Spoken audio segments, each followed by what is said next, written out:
Yes, I'm ready. No, I'm not in my office, but that's all right.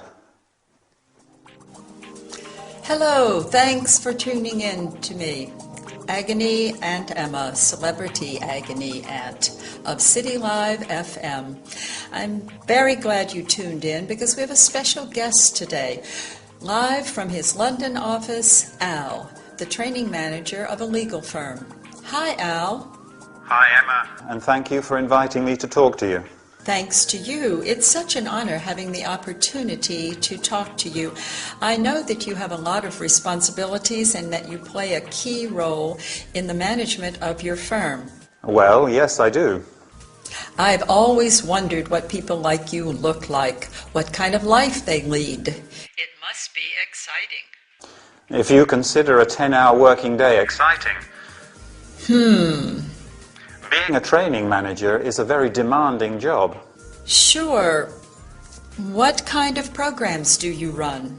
Quality control, work measurement, human resources, development of supervisors. Wow. Can you tell us some more about your specific duties? I have to evaluate and recommend strategies to meet objectives. I also coordinate the development of training materials and evaluate the effectiveness of our training programs. Evaluation criteria? Yes. They have to be specific, measurable, obtainable, and timely. What about measuring your outcomes? Right. I also have to set the company's goals and measure training outcomes in order to achieve long-term success. Well, Al, thank you very much. It's been nice talking to you. Bye-bye. Thank you. Bye.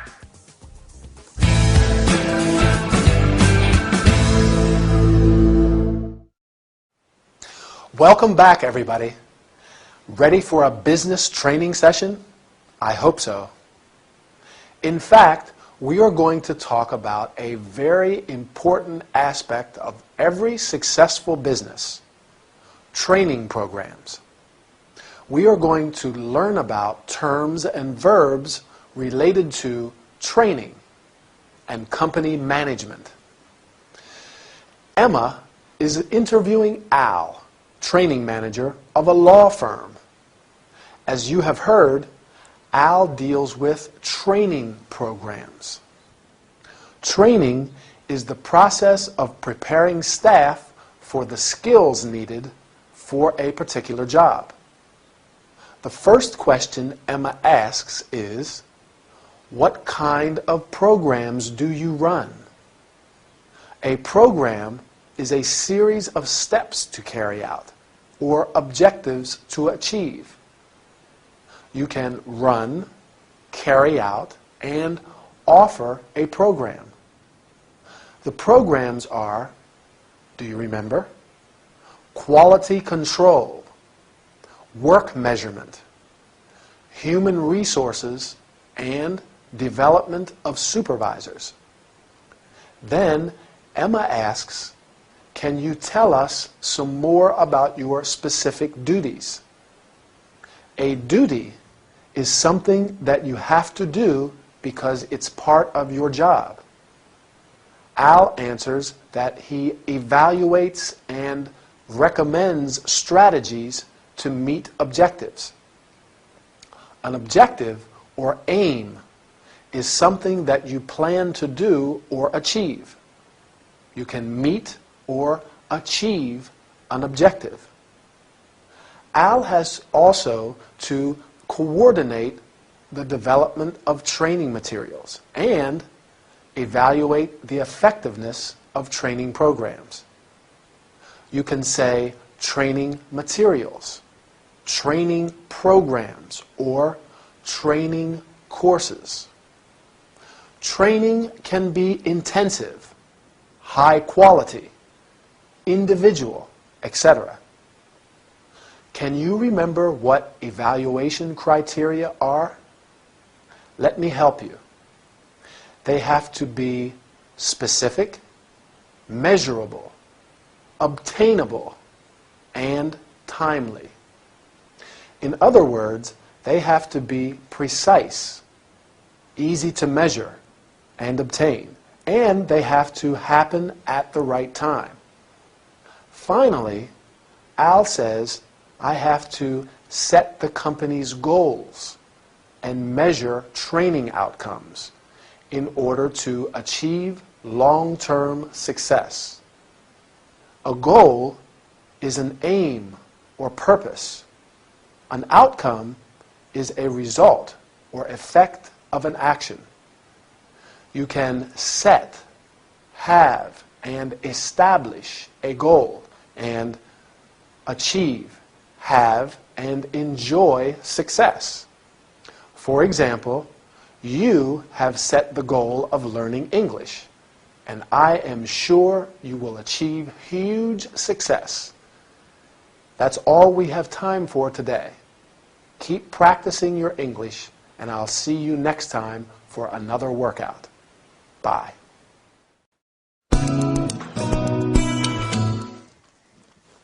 Is that everything? Yes. Good. Oh, and remember to make sure that Miss Bree's boyfriend... Diggs. Yes, Mr. Diggs. Make sure you let him know that he won't be admitted to this press conference. I'll call O'Connor straight away. Wait a minute, Linda.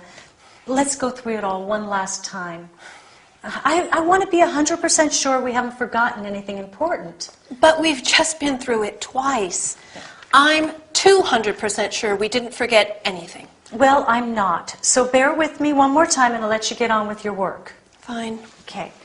So, O'Connor and Miss Bree know about our meeting? Yes. Okay, what time are they arriving? At 9:30. We're holding the press conference as soon as we finish the meeting. Do they know about that? Yes, they do. We have to be ready to start the conference by 11:30 at the latest. Yes, I know. Is Miss Bree's mother coming this time? Would you like me to call O'Connor and ask him? No, that won't be necessary. What about our client? Will his son be present? I don't know. I didn't send him an invitation. Please, Linda, I have to know who will be there. I'll find out. Is everything arranged for the buffet after the conference? Yes. I booked the catering company 2 weeks ago. I called them yesterday and confirmed everything. Okay, what time are they arriving? At around 10. What else? That's it. Are we forgetting anything? No, we've double-checked, even triple-checked everything. Ah, I almost forgot. A few journalists are interviewing Bree and Peterson after the conference. Now, we should arrange for them to have 2 rooms where they can hold the interviews. I did that yesterday. I'll let you get that. Hello, Miranda Cunningham speaking.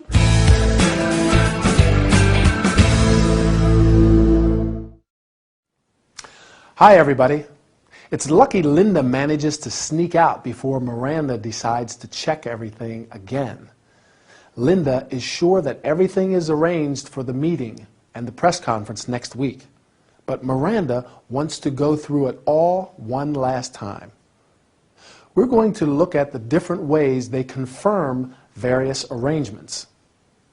You probably noticed the use of will when Linda makes a quick decision to do something. I'll call O'Connor straight away. I'll find out. What other expressions could we use when we're promising to take action? I'll take care of it, or I'll let him know. But when Miranda talks about the planned future events, she uses the present continuous. We're holding the press conference as soon as we finish the meeting. A few journalists are interviewing Bree and Peterson after the conference. What time are they arriving? Is Miss Bree's mother coming? What other questions can we ask to confirm everything is arranged? Yes, that's one. Is everything arranged?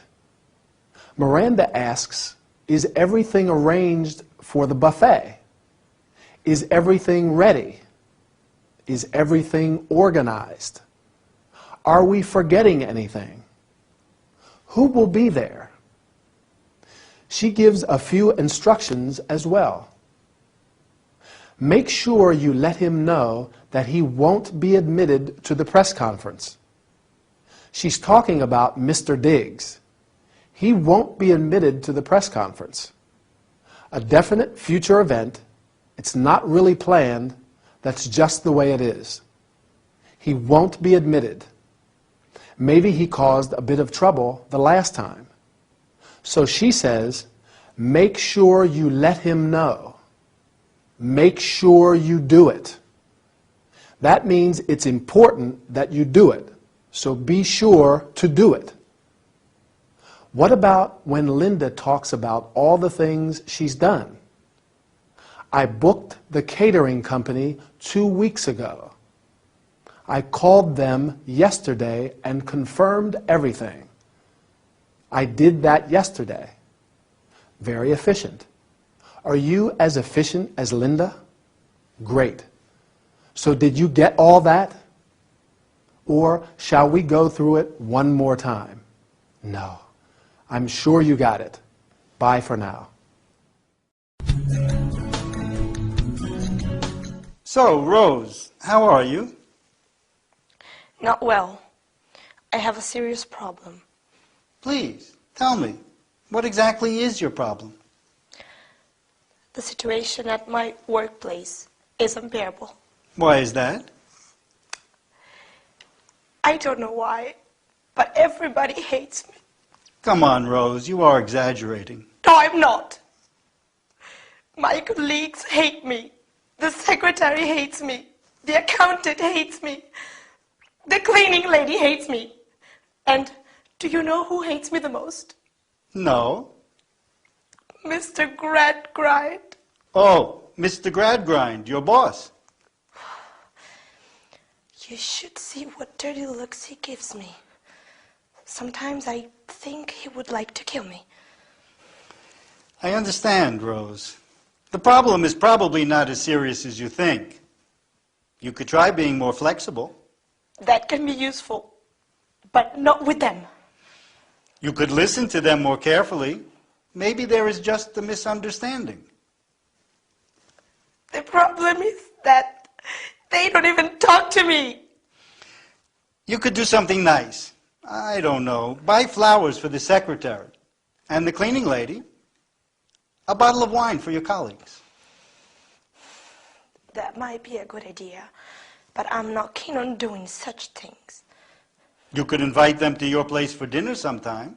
No way. I'd rather find another job. I'm afraid that this attitude won't help you to solve your problem.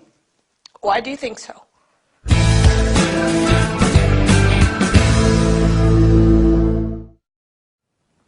Hi and welcome.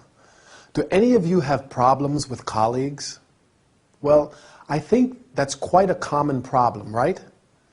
During this workout, we are going to talk about it. Today, we are going to learn about expressing reservations and rejecting suggestions. As you have seen, Rose visits Dr. Fraser because she has a serious problem at work. The problem is, remember? Yes, that everybody hates her. Her colleagues, the secretary, the accountant, the cleaning lady, and most of all, her boss. Do you think this is true? I don't know. However, Dr. Fraser is very patient and offers some suggestions in order to help her solve her problem. Unfortunately, Rose is very uncooperative. First, Ray suggests trying to be more flexible, and Rose answers, that could be useful, but not with them. You can also say, that is good advice, but, and the problem is that. When Ray suggests to her to make a kind gesture, like buying flowers for the secretary, Rose rejects his suggestions. Can you remember what she says? I will help you. I am not keen on doing such things.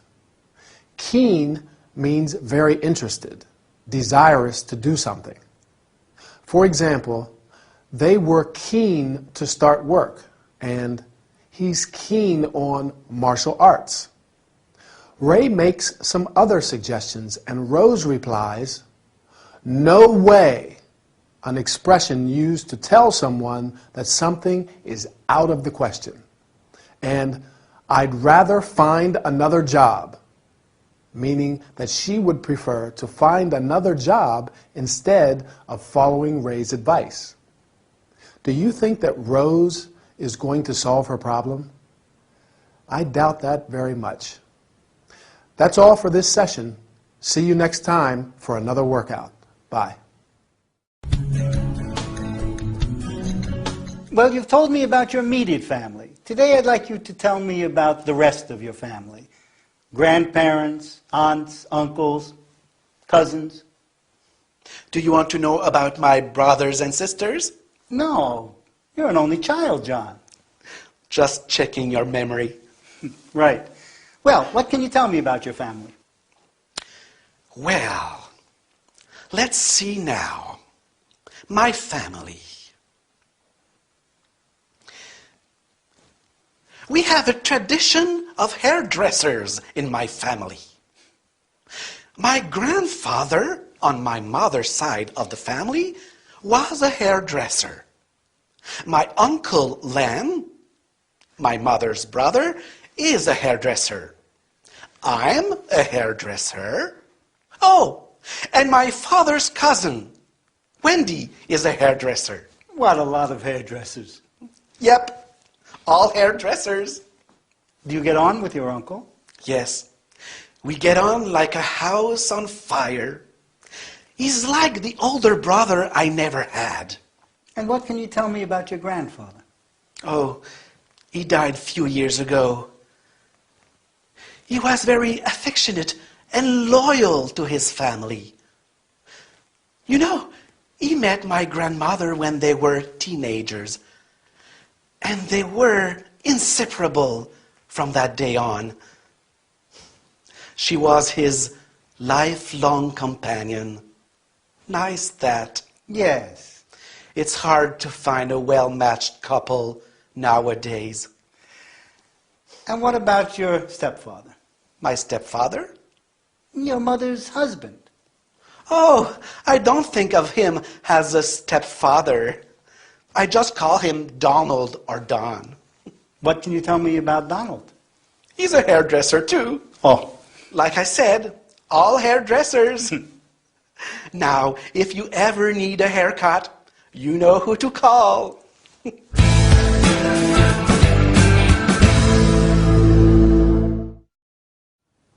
Hi there.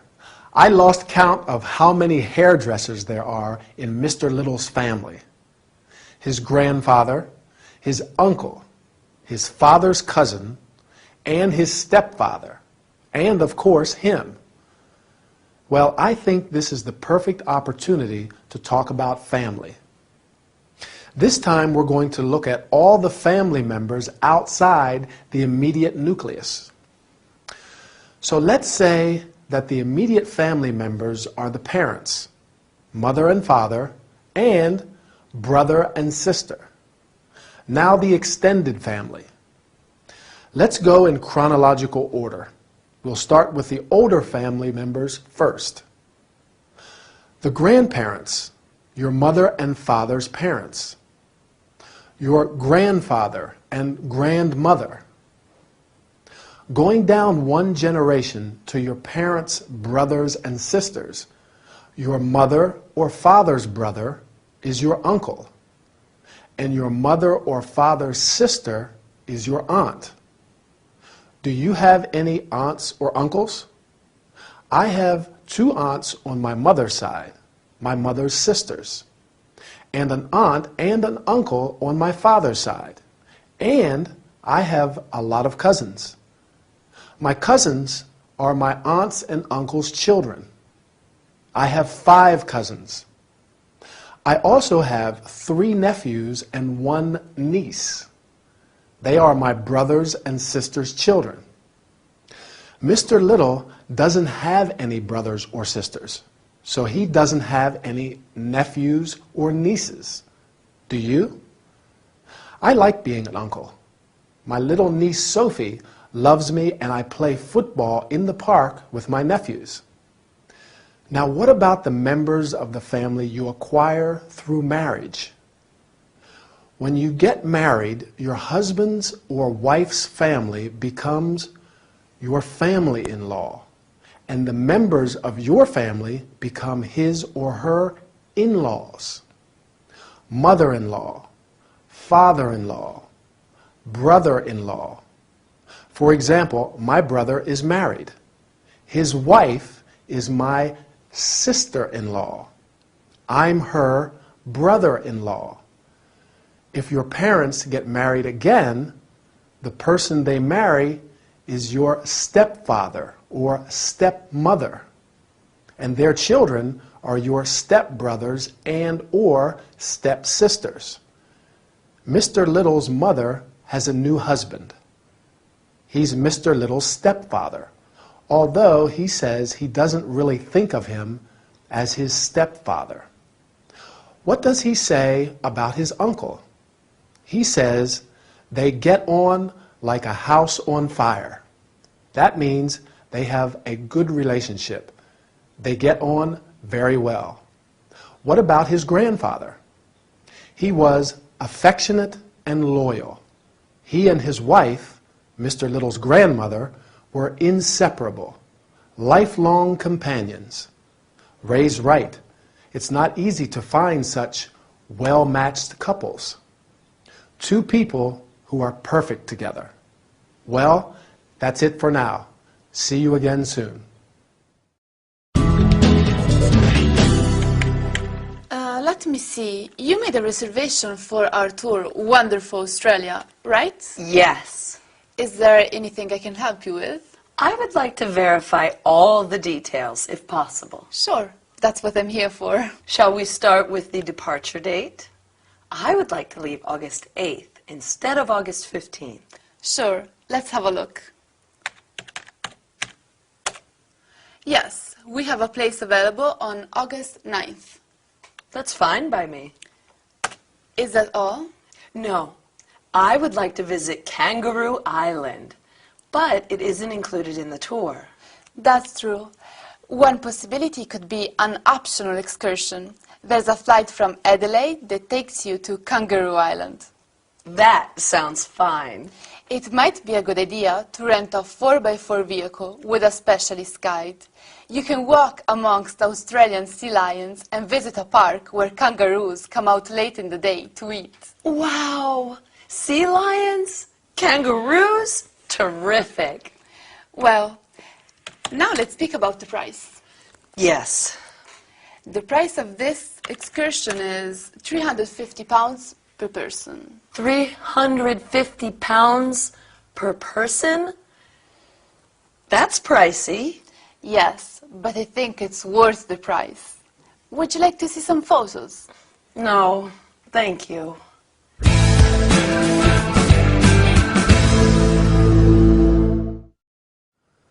Hi, I am really glad to see you today. It will be a very pleasant workout as we are going to talk about traveling to faraway places. Today we are going to learn how to start a conversation, make and accept suggestions, reach an agreement, change topic. Emily has made a reservation for a tour of Australia, but wants to discuss some aspects before departure. She says, I would like to verify all the details. You could also say, I'm here to verify all the details, or I wish to verify all the details. Then she says, shall we start with the departure date? You can also say, let's start with the departure date, or I'd like to discuss the departure date. The travel agent tries to reach an agreement. In order to do that, she says, one possibility could be, you can also say, may I suggest, or you could consider the following options. As you have seen, she offers her an optional excursion to Kangaroo Island, where she'll be able to walk among the sea lions and see the kangaroos. Emily is quite satisfied and accepts the travel agent's suggestions with enthusiasm. Here are the expressions that she uses. That's fine by me. That sounds fine. Terrific. You can also say, that's a good idea. Finally, the travel agent changes topic and says, well, now let's speak about, can you remember what? The price, right. You can also say, let's turn to, and let's talk about. I am sorry, but I have to tell you that the session is over. Bye, and see you soon for our next workout. You know, I went to San Francisco last week. What an amazing city. Really? On vacation? No, for work. A big job, actually. I had to do a photo shoot for a magazine in the bar of a 5-star hotel. Wow! And they flew you all the way to San Francisco to do it. Yes. It was some hotel. The bar was on the top floor with a roof terrace, a great view of the city. How many floors were there? 10. I hope there was an elevator. Yes. Not a normal hotel lift. It was like a space capsule with a bellboy, and the reception was in a glass bubble suspended between the ground floor and the first floor. Sounds cool. And the chambermaids were like models. All beautiful girls wearing white catsuits. Wow. I'm sure. Not as beautiful as you, of course. Of course. What is a beautiful, talented girl like you doing in a place like this? What? Would you like to come to Rome with me next week? To Rome? Yes. I'm going to the opening of a Caravaggio exhibition. Why don't you come with me? I could reserve a room for you in the same hotel as me. It's more like a bed and breakfast, guest house really. But there is room service, a buffet breakfast, and we can eat out in the evening. I know some great restaurants. Hold it. Why should I go to Rome with you? Why not? Because I don't know you, for one. You can get to know me, and I'd like a general outsider's perspective on the exhibition. Outsider? Outside the world of art. Actually, I studied history of art at university. Thanks for the invite, but I'm busy next week. All week.